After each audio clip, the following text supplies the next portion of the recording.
If you are a fan of Spider-Man in the MCU, I need you to drop a like on this video right now. Welcome to the Multiverse. My name is Jimmy, and we have some new news. We have some big news, and what all of this happening with Sony and Marvel, basically what it stands for is that nobody knows what's going on. We've reported that Spider-Man was going to stay, and then Spider-Man is leaving, and Sony said the door is shut, and the Sony president threw shade at Kevin Feige. It's been all over the map. But now it looks like there's a chance. In the legendary words of Jim Carrey, so you're saying there's a chance. What is up, everybody?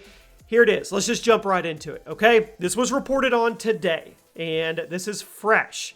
Now, up until this point, we thought the door was shut. Spider-Man was going to go to the Sony universe, to the DC universe, whatever it may be, and we were probably going to see Spider-Man, Venom, team up, whatever you would call it, in the near future. Well, pump the brakes for a second.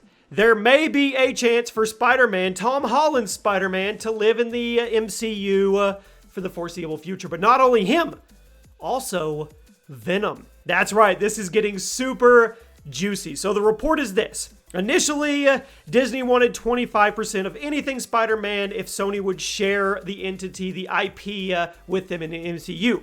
Well, now it's reported that Sony is offering Disney 30% to not only share and let Spider-Man be in the MCU, but also they want to bring Venom into the MCU. Now, people are going to say, why would they do that? Sony had a successful launch with Venom. They made a ton of money. They'll make a ton of money with Tom Holland's Spider-Man without the Marvel Universe. Yes, but Marvel movie, the MCU, the Marvel Cinematic Universe, writes golden tickets. That's just it. That's the plain truth of it all. Even if Sony does really good with their own entities, Marvel will probably do better. Marvel and Disney will pull more money. Sony knows this. So would you rather have an entire pie, or would you rather have a good portion of a pie that's going to make 10 to 20 to 50 to 100 times more money? Well, it just makes sense. So it seems, allegedly, that they are wanting Spider-Man to be able to go back to the MCU, but they also want Venom in the MCU. They want to capitalize on the popularity, but they also want to ride the backs of the golden goose, which is Marvel, which is the MCU, which is Marvel movies. But this also opens up something else. Now, if this ends up happening, and you have Spider-Man in the MCU, you have Venom in the MCU, you could see Carnage in the MCU, you could also see crossovers with Deadpool.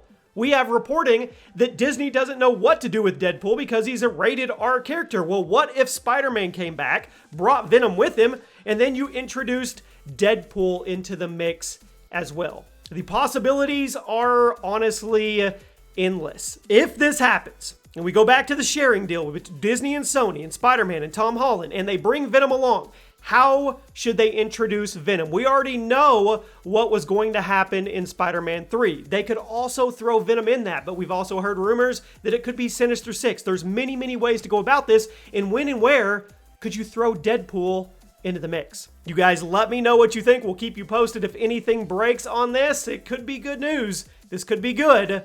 I'll see you guys soon.